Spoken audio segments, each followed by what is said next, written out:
Ahí están. Si las tiene. Pues sí. Vean. Bueno, nosotros tenemos una pregunta Sí. acerca de cómo se está llevando a cabo la iniciativa HERS aquí en el país. Entonces, nos brinda varios parámetros la iniciativa para poder determinar si se está utilizando bien o no aquí en el país. Entonces, una de las preguntas que teníamos nosotros más que todo a nivel nacional eran cuáles son las características específicas del manejo de la hipertensión arterial y el riesgo cardiovascular aquí en el país. Ok. Bye. En realidad, en el país, las características específicas de los pacientes hipertensos están en base a las normativas de la Sociedad de Cardiología de Estados Unidos o europea. O sea, digamos que esos son los parámetros que nosotros tomamos para la clasificación del paciente hipertenso, ¿verdad? ¿Cuál era la otra? Ahí. La otra, ¿cuál es el riesgo cardiovascular en el país? El mayor riesgo cardiovascular que nosotros tenemos en el país es la obesidad, la diabetes mellitus, ¿verdad? El sedentarismo, el estrés, que si ustedes vienen comparando son casi los mismos factores de riesgo que tienen otras sociedades, ¿verdad? O sea, me refiero a otras sociedades dentro de otros países, ¿verdad? Entonces, el denominador común quizás es obesidad, mayormente, ¿verdad? Claro, hay otras circunstancias. Acuérdense que en hipertensión arterial tenemos factores que podemos modificar y los que no podemos modificar. Los no modificables obviamente dependen mucho del sexo, la raza, etcétera, etcétera, la edad, la herencia. Pero los modificables, que son obesidad, sedentarismo, la dieta, etcétera, esos son factores que están bastante arraigados en cuanto a que no hay un control adecuado por las personas, ¿verdad? Por el tipo de dieta, influyen muchas cosas. Aquí hay un contexto socioeconómico. Acuérdense que no es igual alguien que le diga, mire, vaya a comprar esto. Si ustedes se fijan, la comida que es dietética es más cara que la comida común y corriente. Entonces, ¿qué va a comprar la persona? La comida que es más barata, aunque no sea dietética, o aunque no tenga que tenga mejores aportes calóricos y que no tenga tanto daño metabólico, ¿verdad? Entonces, digamos que aquí en el país se consideran siempre en base a las guías norteamericanas o europeas en cuanto al tratamiento de hipertensión arterial, considerando siempre o individualizando cada paciente según el contexto. Pero parece que ambas guías toman un tipo de, ¿cómo se llama?, de prototipo, de biotipo físico que no coincidimos nosotros, o sea, no somos igual que los europeos, no somos igual que los norteamericanos, pero tratamos de como enmarcar, ¿verdad?, o tratar de ver. Hay una, quizás, es como no es guía, pero sí quizás consideración en cuanto a que nosotros somos algo similar a los asiáticos, ¿verdad?, en cuanto a la biotipo físico, ¿verdad?, y eso. Y quizás se considera tal vez un poco en cuanto a la forma de tratar al paciente desde el punto de vista fisiológico, ¿verdad? Pero son las guías las que prácticamente nosotros tomamos como base, ¿verdad?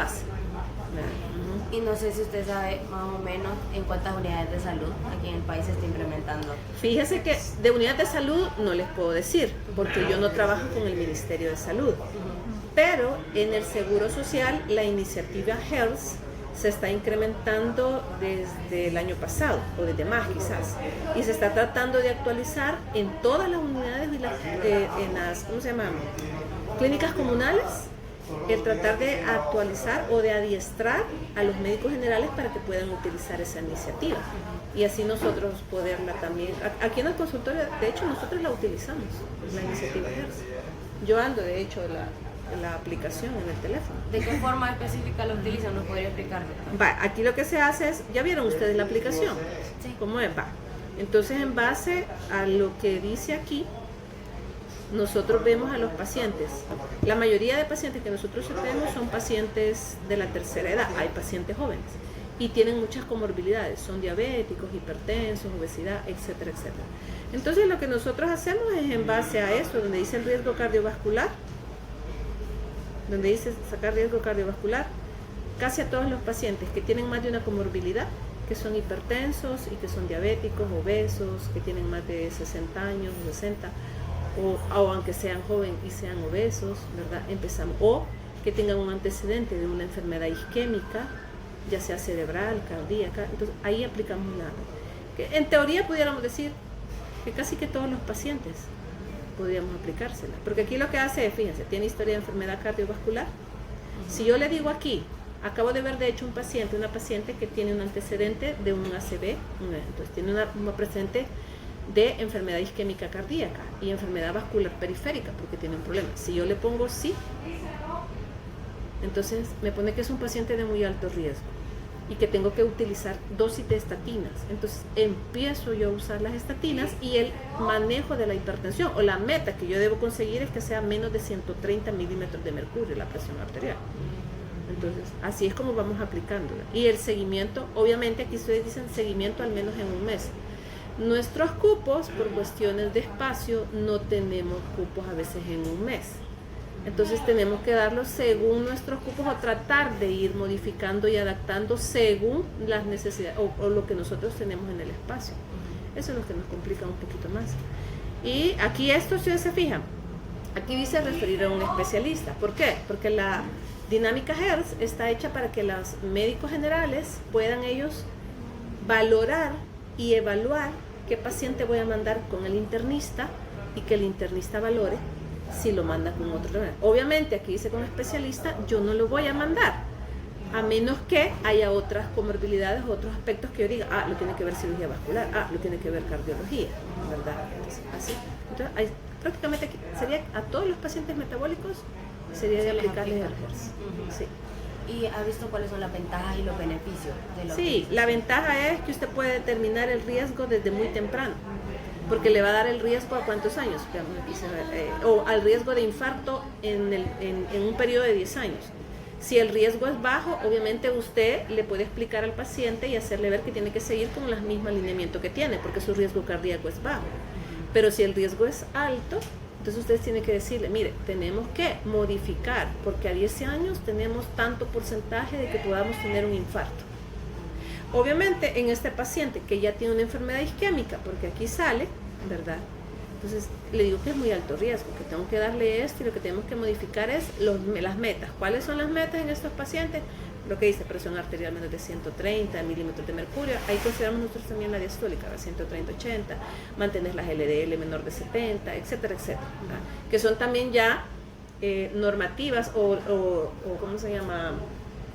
No serían normativas, seguirían guías en el manejo de dislipidemias, guías en el manejo de hipertensión arterial, ¿verdad? Que ya tenemos estipuladas las metas que debemos llegar con cada paciente. ¿En base a eso a qué? A lo que han hecho las sociedades de endocrinología de Norteamérica, endocrinología de Europa, ¿verdad? Entonces esas son las guías que nosotros tomamos. Y aparte de la limitante del tiempo de espera para la cita, ¿cuál otra limitante se podría observar? El tiempo de consulta, o sea, de dar consulta, porque nosotros tenemos 15 minutos para cada paciente. Y a veces un paciente puede que sí lo veamos muy rápido, sobre todo si es un bajo riesgo y no tiene mayores complicaciones, yo lo veo en 15 minutos, pero algunos otros pacientes requieren más tiempo. Entonces esa es una limitante. Más o menos, ¿cuánto tiempo lleva hacer la evaluación por la iniciativa? Ese se puede hacer rápido. O sea, lo que sucede es el contexto de todo lo demás, porque uno tiene que estar escribiendo y sacando. Como todo va solo llenando, usted llenando, que en unos 5 minutos puede tal vez ya haberla hecho, menos de eso. Pero le queda 10 minutos nada más para todo lo demás. Ajá, o sea, tengo que estar casi que las dos cosas al mismo tiempo. Le voy a explicar, vamos a ver una aquí para que vean. Va, imagínense que, cerramos esta. Imaginemos esta, que vamos a iniciar y es nueva. Y es primera vez o algo que va el paciente y le digo que va, no tiene enfermedad, no, digo yo, no tiene. ¿Tiene enfermedad renal crónica? No, ¿verdad? ¿Tiene diabetes mellitus? No. ¿Conoce los niveles de colesterol? No los tenemos. Digamos, riesgo género femenino, ¿verdad? Tabaquismo, no. Peso, pongamos aquí que sea, vamos a cambiar para que vean, digamos, 50 kilogramos. Edad, 55, voy a poner yo. Presión sistólica, la mía 110. 110, va, altura.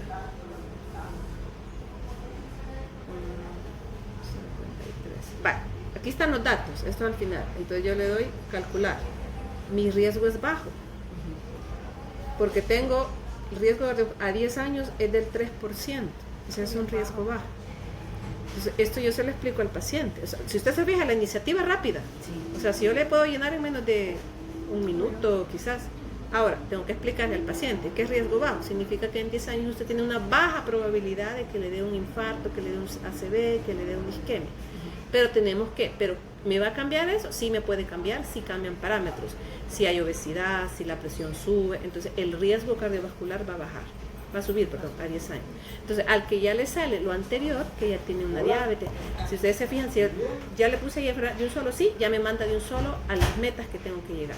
Obviamente ya le digo al paciente, usted está en un riesgo alto, porque ya tuvo un evento, ahí ya pasó el evento, aquí estoy, ya sí toda probabilidades de. Entonces, la aplicación se puede hacer rápida.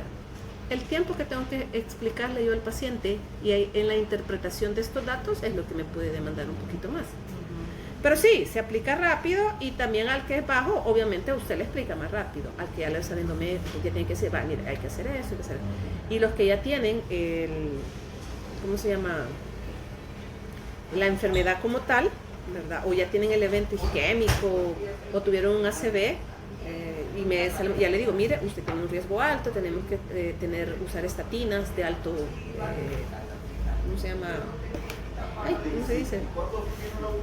Pero quiero ver que esta vez me olvidó la palabra. De alta intensidad. Ay, la palabra. Doctora, ¿le puedo hacer una pregunta? Dígame. Sí. Es que fíjese que mi esposa acaba de pasar pasó consulta con usted. Ajá. Entonces usted le dio una documentación y la presentamos allá en recepción. Ajá. En recepción nos dijeron que nos esperáramos, nos llamaron y me entregaron esto, pero no me dijeron nada. Ay, mi niño, pero yo le expliqué a ella, yo no me acuerdo, si le di el pase, ya estuvo, ya le di el pase y le dije, va, entonces aquí tiene que seguir las citas. ¿La cita que tiene? Que tiene, Ah, ahí las citas que tiene, nada más. Vaya, ¿cómo? Ajá, Vaya, solamente gracias. eso, vaya. Va, entonces aquí dice estatina, dosis de alta intensidad, indicar dosis bajas de aspirina, meta de presión. O sea, aquí ya no le estoy diciendo usted tiene un porcentaje de tanto por ciento de que le dé un infarto, porque ya le dio.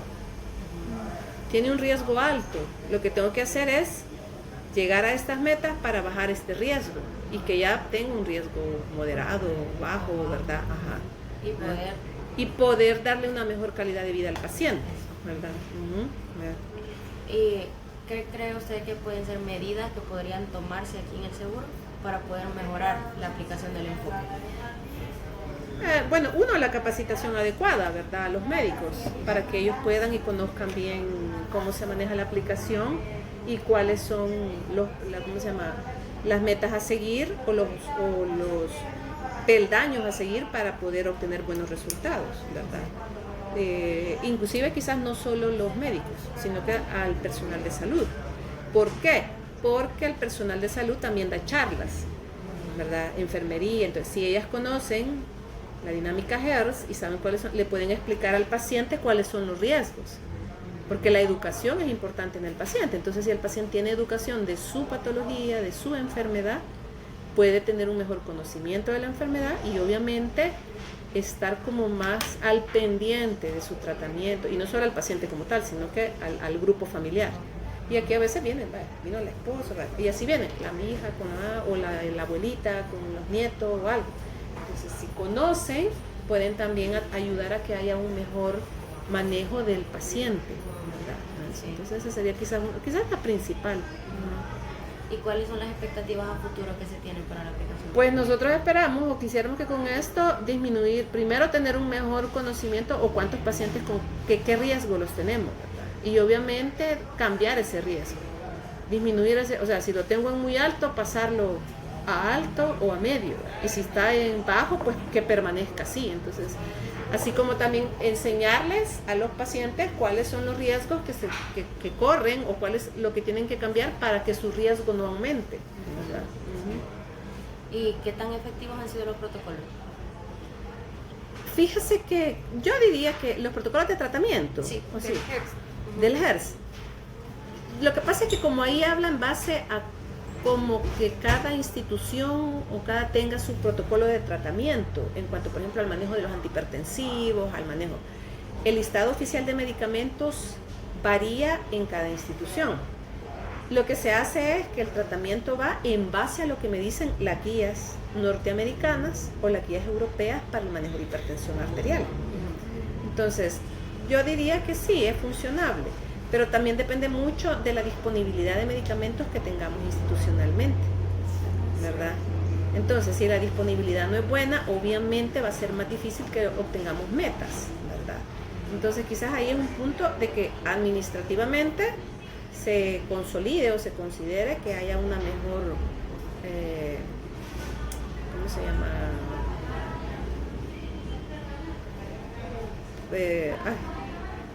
Se me van las palabras, ya a esta hora. Bueno, que en farmacia tengamos un mejor abastecimiento de medicamentos, un mejor abastecimiento.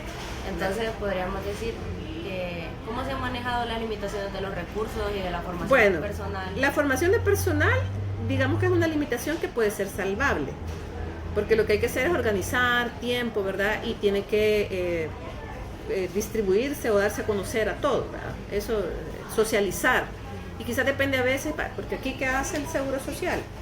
Capacita un grupo de médicos generales, por así decirlo. O sea, no es que todos los médicos generales de una unidad médica van a ir, van 2 o 3, y estos tienen que socializarle a los demás médicos que están en la unidad médica, porque no podemos dejar sola la institución, porque las consultas siguen. Entonces depende mucho también del compromiso que tenga el que va en socializar y dar a conocer eso. Segundo, debe de haber un seguimiento de altas autoridades, o sea, o de quien esté encargado. Porque de nada me sirve, va, ok, hagámoslo, pero hay que dar un seguimiento, cómo vamos, lo están haciendo, lo entienden, para poder ver si estamos obteniendo las metas que nosotros queremos. Entonces, eso es solventable. Ahora, lo de los medicamentos es un poco más difícil. El seguro en realidad no tiene mayor problema en abastecimiento. El Ministerio de Salud tiene más problemas de abastecimiento. Pero aquí, o sea, aquí en realidad lo que se trata es de ir solventando con los medicamentos que tenemos para sustituir. Si no hay uno, dejar el equivalente a. Pero en general, aunque tengamos a veces periodos o algún mes que X medicamento no está, no hay un desabastecimiento grande. Entonces, por darle un ejemplo, tal vez no hay de repente combinado amlodipina y irbesartán, pero tenemos irbesartán y amlodipina separados. Entonces los podemos dar, aunque no sea combinado, pero lo damos todo. Pero la medicación siempre se da. O a veces el Seguro Social lo que hace es, que cuando es así, que el paciente compra y le reconoce el gasto del medicamento. Digamos una crisis, por ejemplo, dar un ejemplo. Tal vez la farmacéutica que abastece no cumplió contrato por X razón, porque hallaron que estaba malo, no pasó calidad, no sé. Entonces nos quedamos con un desabastecimiento, no porque no hubiera, sino que porque el medicamento que está no es de buena calidad. Entonces no se da. Entonces el paciente tiene que comprar. Entonces en ese caso el seguro sí le reconoce, porque ha sido algo que quedó fuera de las manos del seguro.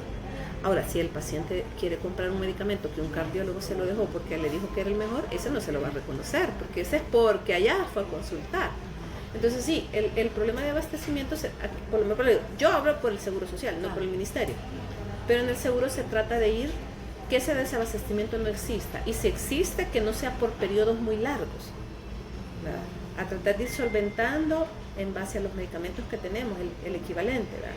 Si no hay, por ejemplo, irbesartán y si toleran nalapril, pues darle nalapril o captopril, o si le dábamos terazocina de 2 miligramos y no hay de 5, le damos la mitad del de 5 para compensar un poco. Entonces, a manera de ir compensando, ¿verdad? Pero sí, obviamente también el abastecimiento tiene que haber una organización del periodo del año, o sea, de lo que yo voy a programar en base a los pacientes que yo veo institucionalmente. Entonces también tiene que haber una buena organización y programación de ese periodo de medicamento, ¿verdad? Y en cuanto como la iniciativa nota específicamente cuáles son los instrumentos que nosotros debemos utilizar y los tensiómetros y el equipo que se utiliza aquí, ¿se asegura la precisión de la toma de arteria? Eso es un poco difícil, ¿va? Imagínense, yo tengo ese tensiómetro es delgado, o sea, una persona, no que sea necesariamente obesa, que tenga el brazo más grueso no le puedo tomar.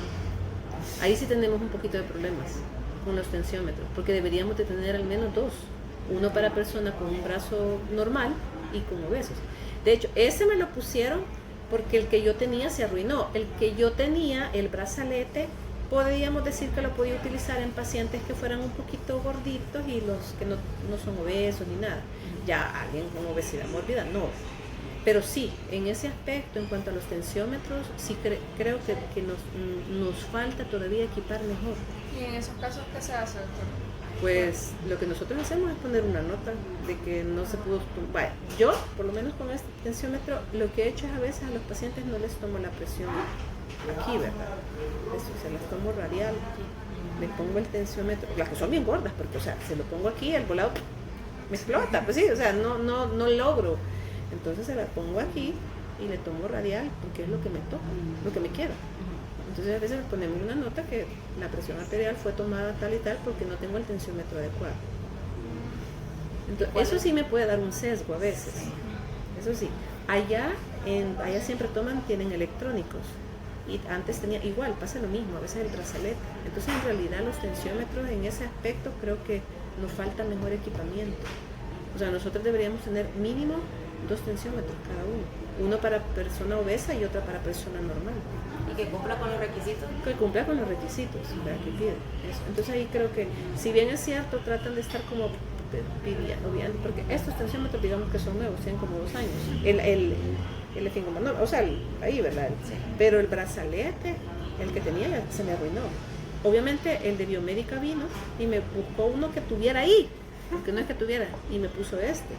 Pero este es demasiado pequeño. O sea, es normal, pero como la mayoría de pacientes aquí hay algunos que no les quedan, ¿sí? Y tengo que estarlo poniendo aquí o ahí. Entonces sí, siento que a veces en cuanto a la alimentaria que tenemos, sí quizás todavía nos falta que se cumpla adecuadamente, ¿verdad? Y se lo acaban de poner, pero cada cuánto lo revisan y lo calibran. Ese es el problema, no lo revisan ni lo calibran. Debe de haber, y de hecho, en calidad, en cuestión de calidad, se mide, o sea, todo tiene que medirse. Entonces hay una área que se llama, ¿cómo se llama? Yo de calidad mucho, pero que tiene que tratar de usted de medir y de calibrar, no porque yo le diga, o sea, no porque yo le, mire, venga a revisarme la báscula, porque la báscula, venga a revisarme la báscula porque se descalibra. O sea, estas básculas las tendrían que estar revisando mensualmente, ¿verdad? Si no semanal, por lo menos mensualmente.